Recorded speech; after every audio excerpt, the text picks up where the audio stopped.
11 में अभी अनुक्रम और श्रेणी चैप्टर में अनुक्रम और श्रेणी ये चैप्टर में समांतर श्रेणी वाला क्वेश्चन आपने हाई स्कूल में भी पढ़ा है, वही चीज़ें हैं, वही बातें सब, लेकिन फिर भी कुछ सवाल है तो देखना है।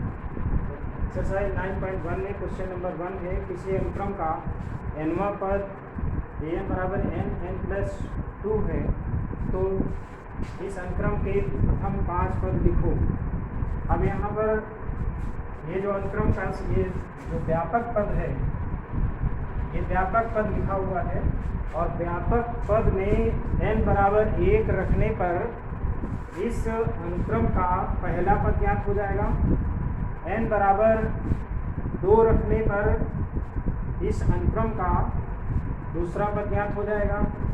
n बराबर 3 रखने पर तीसरा पद ज्ञात होगा। n बराबर 4 रखने पर चौथा पद ज्ञात होगा। n बराबर 5 रखने पर पांचवा पद ज्ञात होगा। इस अनुक्रम के प्रथम 5 पद 3, 8, 15, 24 और 35 होंगे। आप देखिए व्यापक पद यहाँ पे अनुक्रम में भी पढ़ा है और श्रेणी में भी है, लेकिन श्रेणी में एक विशेषता मिलती है, जो अंक प्राप्त होते हैं उनमें, जैसे समांतर श्रेणी में आपने पढ़ा होगा कि निश्चित अंतर हर क्रमागत 2 पदों में मिलता रहता है। लेकिन यहाँ पे आपको देखिए अनुक्रम, देखिए आप गौर करिए, 3 यहाँ से आगे बढ़े कितना गैप है, 3 के बाद 5 का गैप है, 8 7 का गैप हो गया, फिर 15 9 का गैप हो गया, और फिर इसके बाद आगे बढ़े तो 11 का गैप है। ये गैप जो है यहाँ पर समान नहीं है, 5 था, फिर 7 हुआ, 7 के बाद फिर 9 हुआ, 9 के बाद फिर ये 11 का गैप हुआ है। ये जो गैप में विभिन्नता है, इसीलिए ये श्रेणी जो समांतर श्रेणी या गुणोत्तर श्रेणी किसी में नहीं काउंट किया जाएगा, ये अनुक्रम है, क्योंकि ये किसी नियम से तो बंधा है। नियम में, इस नियम के तहत ये सभी अंक आपको प्राप्त हुए हैं, इसलिए इसको अनुक्रम के पद कहा जा सकता है, लेकिन किसी समांतर श्रेणी गुणोत्तर श्रेणी के पदों में इसको काउंट नहीं किया जाएगा। ये इसीलिए यहाँ पे अनुक्रम शब्द आया है। अनुक्रम में कोई न कोई एक नियम होता है, इसी तरह नियम दिया रहेगा। सवाल जितने भी एक्सरसाइज दिए सब में कोई न कोई व्यापक पद दिया होगा, उसी से आपको नए पद तैयार करने जो भी पूछे जाए वो लिखने। अब इसके बाद जो श्रेणी वाले पद हैं, जैसे ये सवाल एक्सरसाइज 9.1 ये समांतर श्रेणी पर आधारित एक्सरसाइज है। हाई स्कूल में आपने पढ़ा, इसके फार्मूलों का जिक्र हमने अलग से नहीं किया है, सीधे यूज़ किया है फार्मूले। तो ये लिखा है 1 से 2001 तक सभी विषम पूर्णांकों का योग ज्ञात करो। आप इसमें अगर गौर से देखा जाए तो ये 1 भी विषम संख्या है और 2001 भी विषम संख्या है। इन दो विषम संख्याओं के बीच कितनी विषम संख्याएँ और हैं ये निकालना है।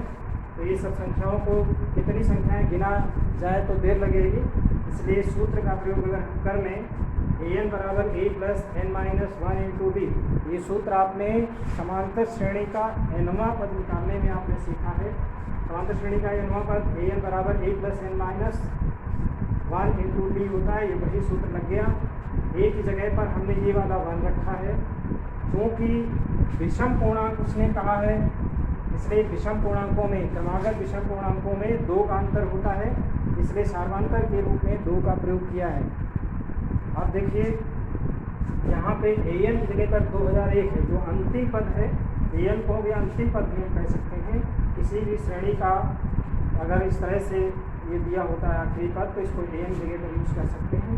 तो यहाँ पे an जगह पर ले लिया गया, तो इस तरह बीच में कितने पदों की संख्या है यहाँ तक, यानी 1 से लेकर 2000 तक कितने पद हैं, तो ये आगे चल कर के कैलकुलेशन जब करेंगे तो ये आ जाएगा n बराबर 1001। ये 1 से लेकर 2001 तक सभी अगर विषम पूर्णांक गिने जाएँ तो 1001 निकलेंगे। इस फार्मूले से काउंटिंग आ गई। अब इसमें जोड़ पूछा गया है, इसके बीच जितने विषम संख्याएँ हैं इतने तक, बीच नहीं तक, बीच गलत बोल गए, तक लिखा है। 1 से 2001 तक, यानी 1 भी जोड़ना है और 2001 भी जोड़ना है, इसलिए ये अंतिम पद है जोड़ने। तो देखिए 1001 पदों का योग, तो ये फार्मूला आपने पढ़ा था, Sn बराबर n/2 ब्रैकेट में था 2a plus n minus 1 into T, उस सूत्र का प्रयोग हुआ है।